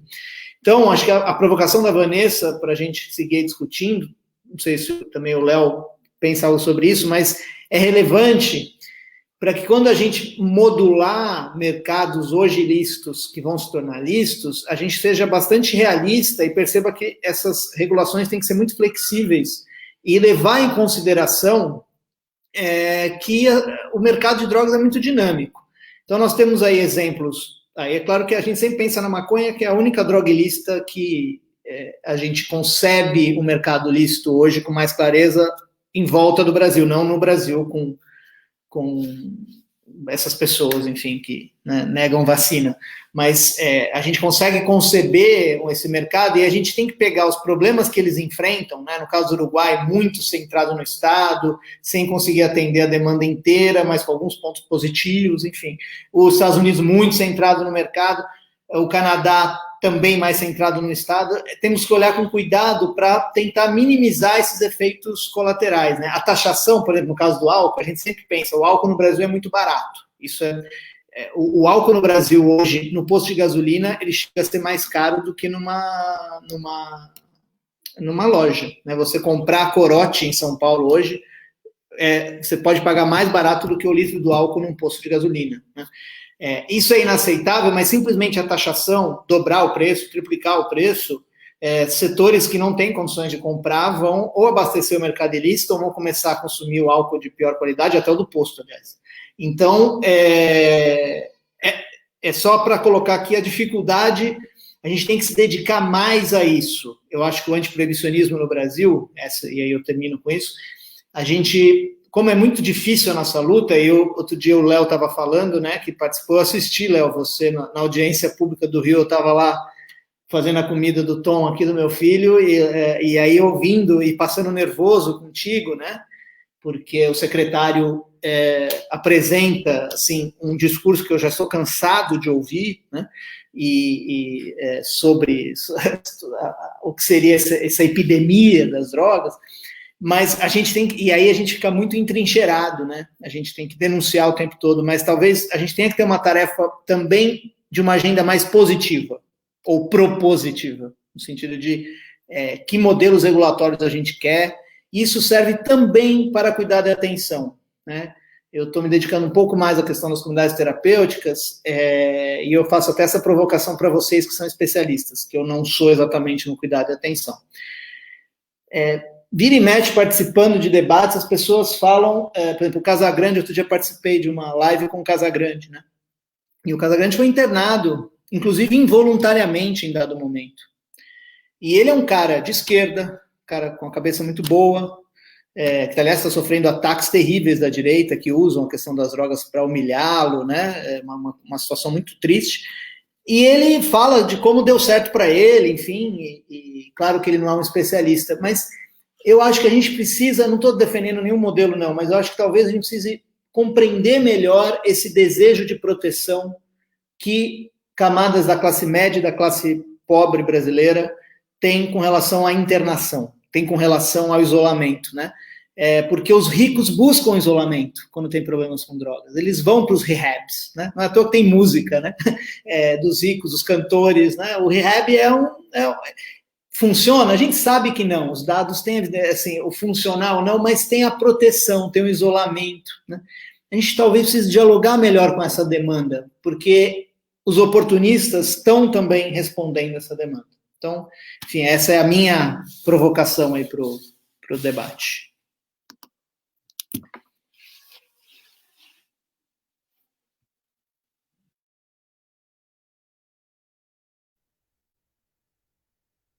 Vanessa aqui também colocando, né, dada a exposição sobre os pressupostos proibicionistas, como os senhores caracterizam o atual campo antiproibicionista brasileiro, como analisam a força e a atuação dos movimentos antiproibicionistas. Obrigado, Vanessa. Também deixar isso aí para a segunda rodada, mas eu queria dialogar também agora com essa última reflexão também do Maurício, né? A ausência de investimentos, o desfinanciamento nas redes de assistência, nas redes de saúde e também numa criatividade em processos de invenção democráticas, deixam, vamos dizer, um vácuo, né, esses dois elementos, que é esse desejo, né, que você chamou de proteção, para estratégias de isolamento social.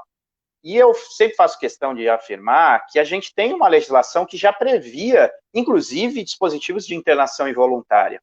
O problema é que eles sempre estavam dentro de um projeto terapêutico singular, não era uma medida ou uma solução mágica. E o que a gente vê hoje no Brasil, e todas as regulamentações que estão sendo construídas, é aquela volta da panaceia de que a internação, e ela como pressuposto inicial, sem estar associado a um projeto terapêutico singular, sem estar associado a outros dispositivos para o processo de pós-internação, essas questões se colocam, né? Então, eu acho que o que a gente está assistindo é a volta da panaceia, não é essa reflexão, por exemplo, que o Maurício colocou, porque eu acho que nós precisamos discutir. Eu vou só comentar 2 questões. Eu estive no Canadá acompanhando e vendo como é o processo de venda de álcool e o controle que eles têm, né, em lojas específicas, né? Você pode ir em um bar tomar um drink, mas para comprar a bebida, né, o litro, né, vamos dizer assim, a garrafa, você passa por lojas que são de gestão pública e que, inclusive, regulam quem compra, etc., e acionam, inclusive, sistemas de saúde quando necessário com uma pessoa de uso continuado e aumentando. E também fui ver o debate que eles tinham, porque eles tinham um modelo da maconha medicinal, por exemplo, e abriu uma série de clínicas privadas, né, vamos dizer assim. Então, eles tinham essa experiência e agora eles estavam partindo para um controle mais estatal, né? Então, eu vi isso. E uma outra que eu queria chamar a atenção, e aí eles estavam justamente nessa reflexão, né? Liberdade de mercado e controle estatal, né? Como isso balanceia. Mas aí eles deixavam muito claro que eram 2 pressupostos. A liberdade individual para eles era importante, mas também as suas consequências sociais ou sanitárias, enfim, as suas consequências de uso problemático, né? Vamos chamar aqui. Então, uma outra preocupação que me chamou bem a atenção, essa tentativa e essas 2 partes, e também a liberdade de iniciativa, né, de mercado, sobre possibilidades de negócio com esses afrouxamentos, né, ou novas regulamentações. E um outro foi dialogar com... Eu fui a Trieste, mas eu não fui, porque eu já conhecia, já tinha contato, já tinha ido, inclusive, com o pessoal da Mental, da reforma psiquiátrica. Eu fui ver as experiências de política de drogas. E aí eu visitei, por exemplo, conveniada com Trieste, comunidades terapêuticas, que são totalmente diferentes da experiência brasileira, né? Eles estão ligados à rede, eles estão integrados. Então, eu estou dizendo isso para pensar essa última questão também colocada pelo Maurício. E colocar também, aí o Marcelo também, né, fez essa questão. Eu acho que a regulamentação é o chave. O problema é que nós estamos vivendo no Brasil um processo de novas regulamentações que reforçam a lógica proibicionista, e isso não só na esfera da política de drogas em si, mas também do hiperencarceramento. Se você visse aquelas, né, a gente viu aquelas propostas do Moro, que depois tiveram alterações, mas mantém a lógica do hiperencarceramento. Recentemente foram tentados acabar com as equipes de EAP no sistema prisional, que fazem processo de desinstitucionalização. Agora, a alteração do PNASP, né? Então, também a gente vê na esfera também da segurança pública, do tema saúde mental na segurança pública. Então, o que a gente assiste são regulamentações que vão no caminho oposto do que a gente está também dialogando aqui. E eu termino falando, eu acho que nós precisamos, e aí a universidade, as entidades como a Brasme, a Brasco, Rede Unida, a Plataforma, etc., nós precisamos sim ter uma agenda positiva. E a agenda positiva está não nas experiências das regulamentações federais que estão indo no contrafluxo, né, esse conjunto de retrocesso, mas num conjunto de experiências locais, de entidades, de movimentos, da rede pública, que continuam viva com experiências de redução de danos, com experiências de cuidado, de criação de vínculo, de construção de alternativas em políticas públicas. Eu tive recentemente com a RAPS de Recife, vou estar com a RAPS lá de Paraíba, e muita potência nas experiências locais.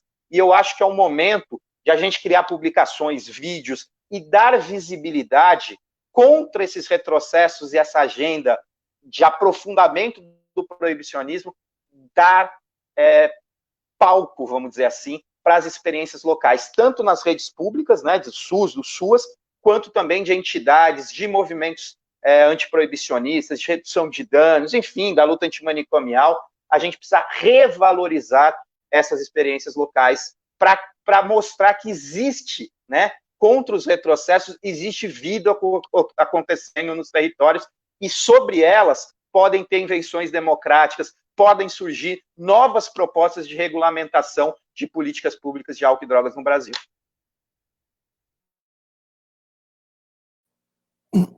Léo, antes de passar a palavra de novo para o Marcelo, eu só queria colocar essa outra questão aqui que a Gabriela está colocando, que eu acho que seria interessante se a gente fizesse uma rodada para fazer uma discussão de duas perguntas aqui. Então, a Gabriela escreveu assim, olha, embora estejamos vivendo uma onda neoliberal fascista, existe inclusive no Brasil e pela sua indústria farmacêutica uma pressão para a liberação do canabidiol. Vocês acham que, se for aprovada, a liberação seria considerada um passo antiproibicionista ou apenas mais uma mercadoria para a indústria farmacêutica lucrar e prescrever indiscriminadamente? Vou passar então para o Marcelo. A pergunta da Gabriela e acho que as considerações que foram sendo feitas aí pelo Léo, pelo Maurício, vou começar pela questão que a Gabriela traz. Eu acho que esse é o grande risco, né? Se a defesa que se fizer por regulamentação, no caso da cannabis, se ela tiver na cabeça da militância antiproibicionista, da militância pela legalização, a única ideia do direito individual do consumo, né? Se ela for pelo direito de se consumir exclusivamente, ela pode ser respondida com essa medida, que é, então, a criação de formas empresariais de oferta desse produto para quem tem necessidade de uso por uma demanda clínica. Então, eu penso que o remédio, né, aproveitando a analogia dessa situação, a solução dessa situação, é a gente, e aí vou um pouco no que o Léo estava trazendo, e aí também a propósito do que o Maurício falou do entrincheiramento, né, quer dizer, nessas situações públicas em que nós trazemos o debate antiproibicionista, né, abolicionista penal, antirracista, em certos espaços, o que se coloca é quase como né, a gente tem que se pôr num lugar entrincheirado, e como isso é duro, né, para as pessoas que estão na linha de frente. Eu acho que o antídoto a que esse tipo de coisa não aconteça é que, então, a gente nunca desvincule, né, o debate do proibicionismo ou as razões de ser do antiproibicionismo de um processo coletivo, de um processo social mais amplo, no qual o consumo dos psicoativos se inclui, e a sua proibição. Né, eu estou aqui, está reverberando muito isso que o Léo falou, da necessidade do proibicionismo de criar sujeitos perigosos, né? E nesse processo é muito importante o vínculo, então, da luta antiproibicionista com, por exemplo, o questionamento do encarceramento em massa, ou a reforma do sistema penal, o abolicionismo penal no seu extremo, mas lembrando, né, que a razão de ser, né, da proibição, do encarceramento, ela se vincula como formas de solução da questão social, né, em tempos de esvaziamento de políticas públicas, de esvaziamento de política social, acho que a presença, né, o neoliberalismo nunca, ele é uma realidade, ele está presente como orientador das políticas públicas por governantes como os do nosso país, mas ao mesmo tempo ele nunca se mostrou tão limitado, né? Assim, acho que desde a crise dos subprimes de 2008 nunca esteve tão evidente como ele é decadente do ponto de vista econômico, mas a força ideológica e a força eleitoral que tem a ideia de que é preciso esvaziar o Estado da intervenção na vida social, né, da intervenção principalmente para lidar com a questão social, ela acho que ela permanece muito vigente, né? Então, digo isso também a propósito do entendimento do lugar das comunidades terapêuticas, e aí estou indo um pouco na linha do que o Léo comentou também, né? A necessidade de isolamento, de afastamento das pessoas que são destituídas, ela é muito diferente da necessidade de isolamento, de afastamento da classe média alta, né? Se isola, se afasta, né, do uso problemático as pessoas das classes populares, porque elas também, a elas não há uma oferta generosa de políticas sociais que possam acolhê-las em espaços diferentes.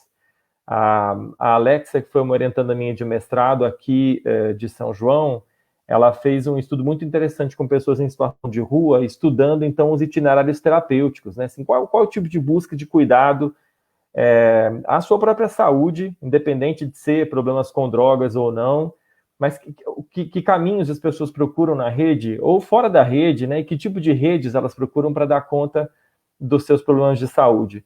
E tem uma fala que marcou muito de uma pessoa que a Alexa ouviu, e que essa pessoa dizia, ela contava uma história de uma contusão que ela teve, ela estava catando material reciclável para vender, para tirar um troco, esse era o trabalho dela, na verdade, né, sendo mais preciso, e num certo momento, então ela se machuca, ela se corta, e esse ferimento que ela tem, então ela vai para a UPA, cuida desse ferimento, e aquele ferimento começa a ficar muito... então inflama, né, fica numa situação muito complicada, e ela entende o seguinte: em um certo momento passa uma pessoa da abordagem social, né, das pessoas em situação de rua, ela fala, não, eu quero me tratar, eu quero ir para a comunidade terapêutica para me tratar, porque eu tenho problema com droga, você sabe, você me encontra aqui, né, você sabe que eu bebo, você sabe que eu queimo pedra, e aí, só que assim, ela fez isso, essa pessoa, com a intenção de ir lá, porque ela queria encontrar um lugar onde ela pudesse se alimentar, onde ela pudesse dormir, onde ela pudesse cuidar do seu ferimento, né? Onde ela pudesse se tratar de um problema no corpo dela. Então, é muito interessante esse processo também, né, de que as pessoas também ressignificam, né, vão dar para esses lugares uma outra intenção. O que é o contraditório, né, o que é o trágico da situação, é de que essas vagas sejam criadas não para essa finalidade. As vagas nessas comunidades são criadas a pretexto de cuidar de pessoas que têm problemas relacionados ao uso de drogas. Então, a questão social tem uma complexidade muito maior do que essa resposta, eu perdi aqui o termo que o Léo usou para dizer, mas do que essa resposta uniforme, né, que se tem procurado criar, que não dá conta da complexidade das demandas das pessoas e da complexidade da vida social do nosso tempo, né?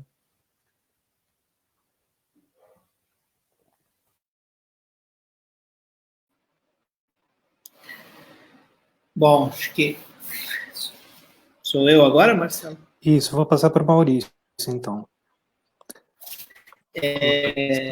Não, sim, acho que pegando o último ponto das comunidades, né?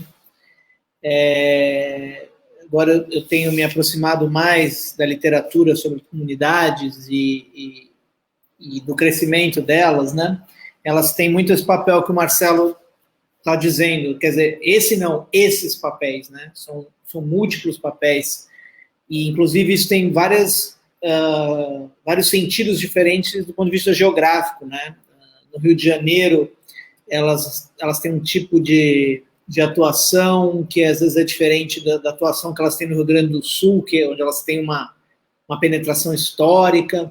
Realmente é um universo muito grande e por exemplo, os trabalhos da professora Carli Machado, da Federal Rural do Rio de Janeiro, discutindo um pouco as comunidades como uma espécie de zona de exílio urbano. Então é isso, né, que o Marcelo está dizendo, quer dizer, onde a pessoa encontra refúgios, mas não necessariamente um refúgio por um uso problemático de drogas, mas um refúgio fugindo da polícia ou de criminosos, um refúgio de situações familiares, ou de tudo isso junto. Eu acho que a gente tem que entender isso, é uma rede, a nossa rede, né?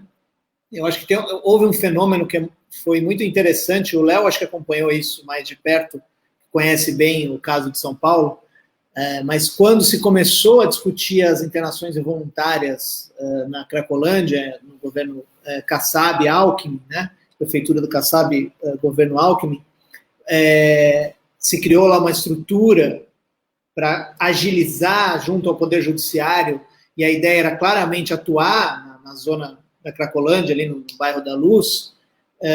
Aconteceu um fenômeno muito interessante, assim, interessante do ponto de vista, né, assim, da complexidade para entender.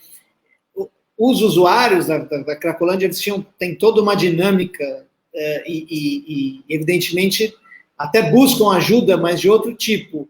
Em compensação, várias mães das periferias mais longínquas do centro de São Paulo foram buscar ajuda lá no centro, pedindo a internação dos seus filhos, né? Porque viam na internação a saída para filhos que estavam, aí não necessariamente no crack, mas também na cocaína e até outras drogas. Porque não encontravam ajuda do Estado, da rede de atenção de saúde mental, da rede psicossocial, no lugar onde elas moravam. Eu acho que a gente tem que pensar bastante, vocês são muito mais especialistas que eu na rede, né, na RAPS. Ela é carente de recursos, ela ainda é muito desarticulada, mas ela também, acho que a gente também precisa lidar com a avaliação da RAPS. A gente também precisa ver o quanto ela consegue responder, mesmo quando bem estruturada. A mesma coisa a redução de danos, né? Eu acho que é um desafio que eu coloco a nós, que somos ligados ao antiproibicionismo e à redução de danos. Muitas vezes eu vejo discursos de redução de danos de boa fé e discursos de gente que atua em comunidade terapêutica também de boa fé, dizendo, olha, o que eu já vi de histórias bonitas de gente que saiu daqui outra pessoa, que continua atuando, e vejo isso também na redução de danos. E como pesquisador eu digo, bom, estamos diante aí de histórias muito bonitas que têm que ser valorizadas, mas que não produzem evidências em política pública. Na política pública precisa a estimativa de custo, depois a estimativa de eficácia.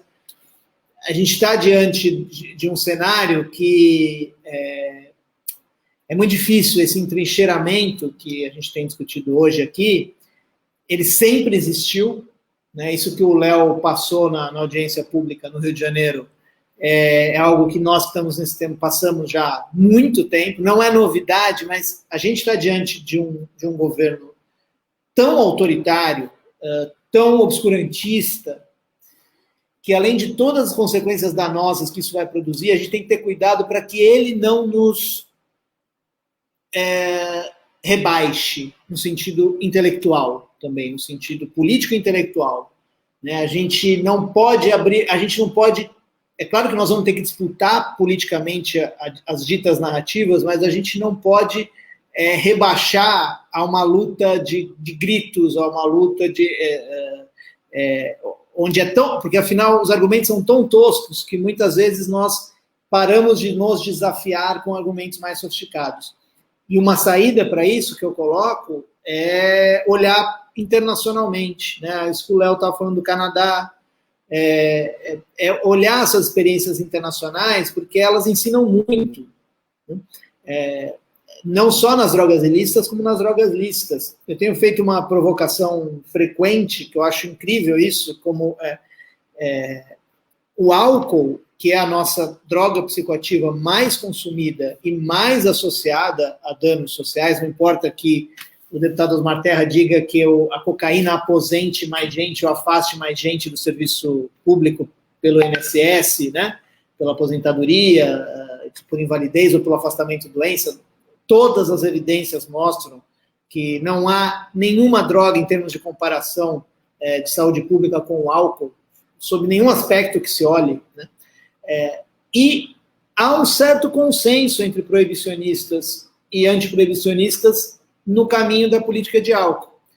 Certos, não são todos. Há exageros, enfim, há alguns pontos que teriam que ser mais bem trabalhados para se criar, mas há um certo consenso de que o álcool é mal regulado e deveria ser bem regulado. E qual é o motivo que não destrava a discussão do álcool? Principalmente porque os setores proibicionistas precisam do espantalho das drogas ilícitas e não têm coragem de enfrentar a questão da regulação das drogas lícitas.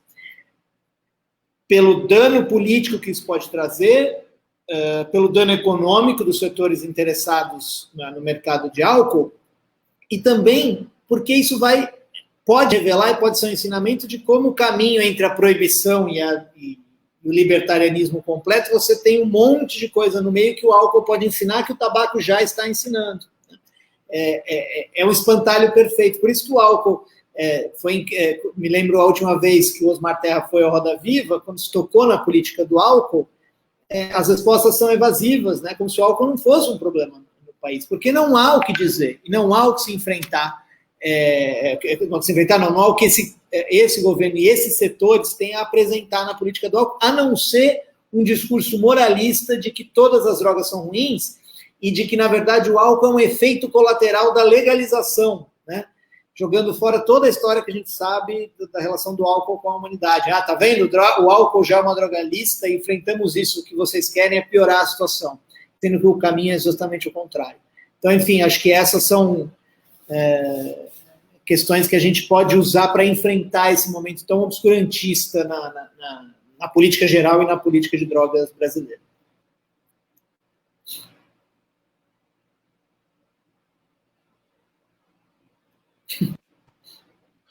Obrigada a todos. Agora nós convidamos o doutor Leonardo Pinho para fazer as suas considerações finais e, na sequência, o doutor Marcelo e o doutor Maurício. Obrigado, boa noite, né, para todo mundo que acompanhou, agradecer muito, né, a todos que acompanharam o debate aqui da mesa.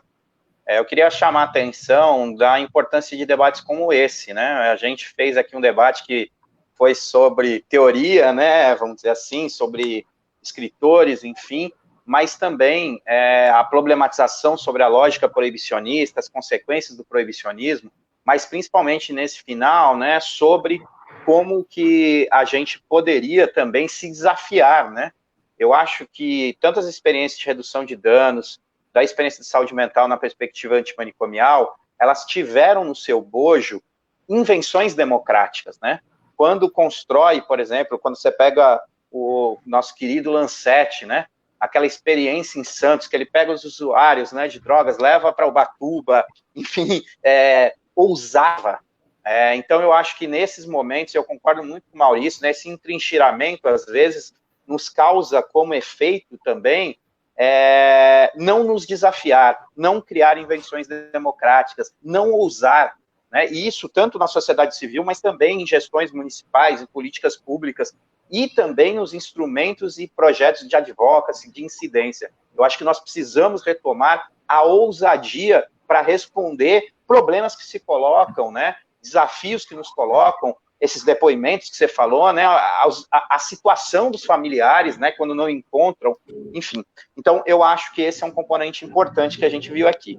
E outra coisa, aí concordando, Maurício, eu acho que as experiências internacionais nós temos que olhar, eu mesmo tenho feito muitos diálogos com o pessoal do Uruguai, eu tive lá visitando a Instituição Nacional de Direitos Humanos, a gente fez um diálogo muito importante, tanto no Senado uruguaio, mas também com entidades e organizações. Então, eu acho isso muito importante, mas eu acho também que nós precisamos dar palco, visibilidade para as experiências locais, para experiências inovadoras, para formas de abordagem, de criação de vínculo, de projetos que estão acontecendo na sociedade civil, em gestão, em políticas públicas também. Então, acho que combinar esses dois elementos também é uma coisa, as experiências internacionais, mas valorizar experiências singulares que estão acontecendo na RAPS, na Rede SUS, na redução de danos, na luta antimanicomial, que ocorrem na vida real, no território, né? Então, eu acho importante também combinar as experiências internacionais com a visibilização dessas experiências locais que as entidades, os movimentos estão fazendo, mas também experiências em gestão de políticas públicas, no SUS, no SUAS, enfim, que constroem, né, inovações, formas de manter viva práticas não proibicionistas nos territórios. Então, eu queria encerrar com essas considerações, destacar a importância desse debate e essas provocações que nos deixaram. Obrigado pelo convite, foi muito bom aí, eu sempre gosto de ouvir muito o doutor Maurício, o doutor Marcelo aí também, que sempre trazem nos fazem nos tirar do lugar comum, e eu acho que esse é o perigo em momentos de contra-reforma psiquiátrica, de retrocessos, a gente, eles chamam, né, a gente não nos colocar o desafio da crítica e da ousadia, Eu acho que é isso a grande questão que eu saio desse debate, e também, né, saio já com o desafio de fazer a leitura artística do livro do Maurício.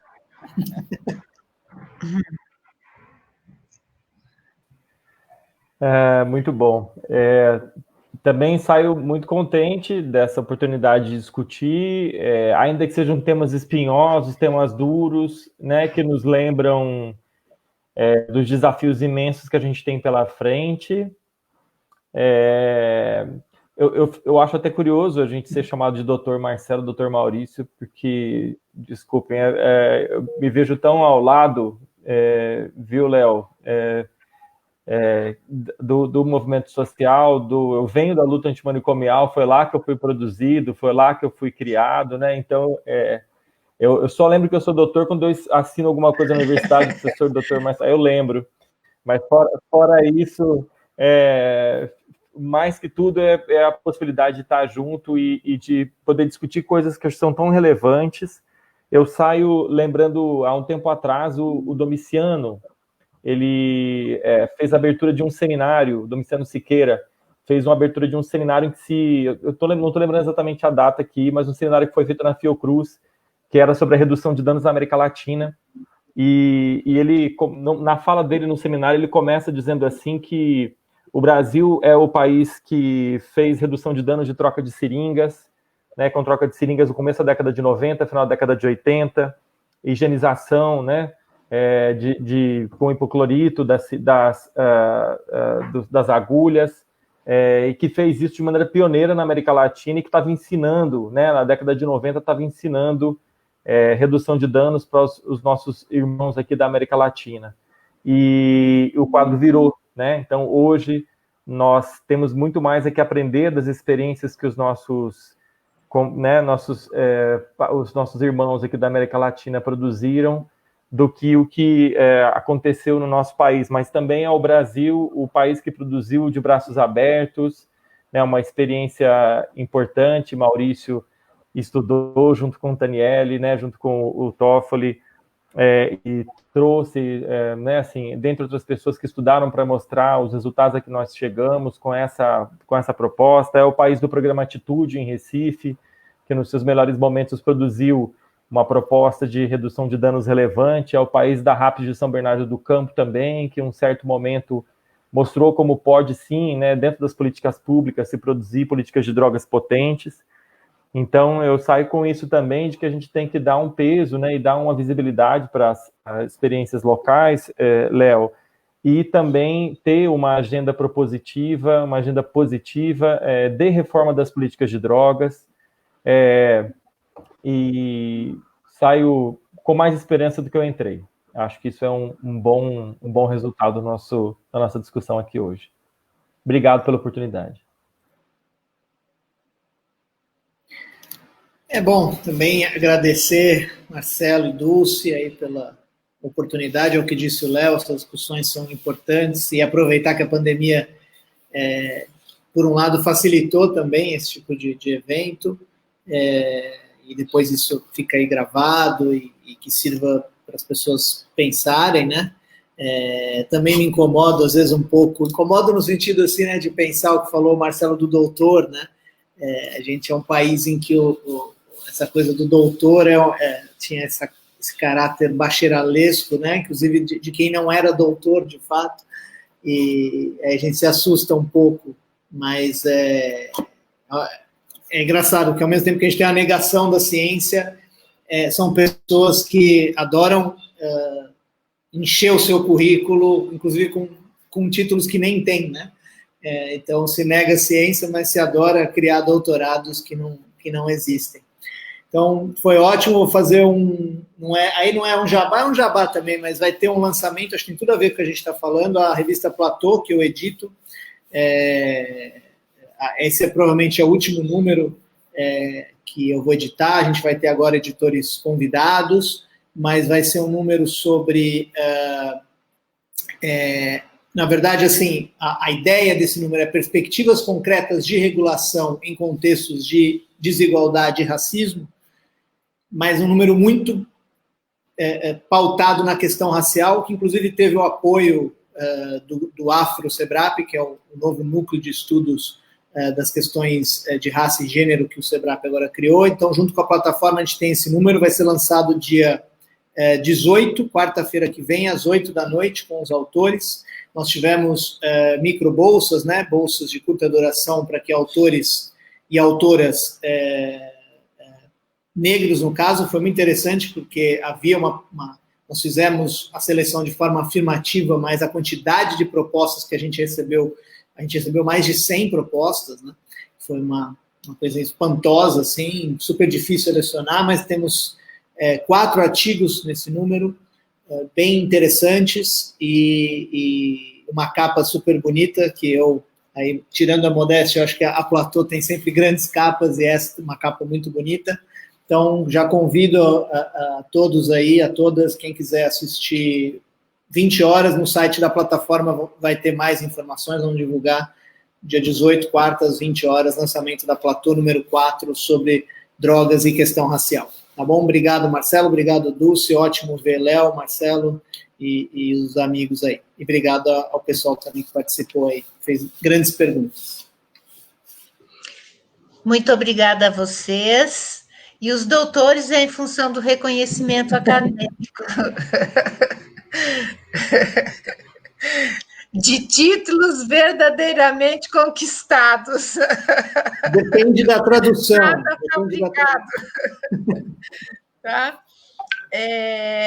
Eu gostaria aqui de encerrar agradecendo a todos que estiveram conosco, destacando aqui alguns comentários, um feito pela professora Dione Mendes, que destaca a importância de reforçar a RAPS sempre. Um outro comentário, J.R. Alemão Heinrich, que é excelente reflexão do professor Marcelo, que ele não havia pensado sobre este prisma capital, consumo e fetiche. Ainda tem o comentário da Andresa, direcionado ao professor Maurício, relatando a experiência em Minas Gerais da Frente Mineira de Drogas e Direitos Humanos, no trabalho de fiscalização e enfrentamento a comunidades terapêuticas. E eu gostaria de finalizar com o comentário de Maria Manuela Barros. Há que se atentar para o caráter perigoso e regulamentador das instituições que inviabiliza sujeitos e suas vivências em nome de um proibicionismo ou bem maior, que só quer adequar subjetividades por meio de internações, encarceramentos, exílios ou simplesmente não protagonização por parte dos indivíduos.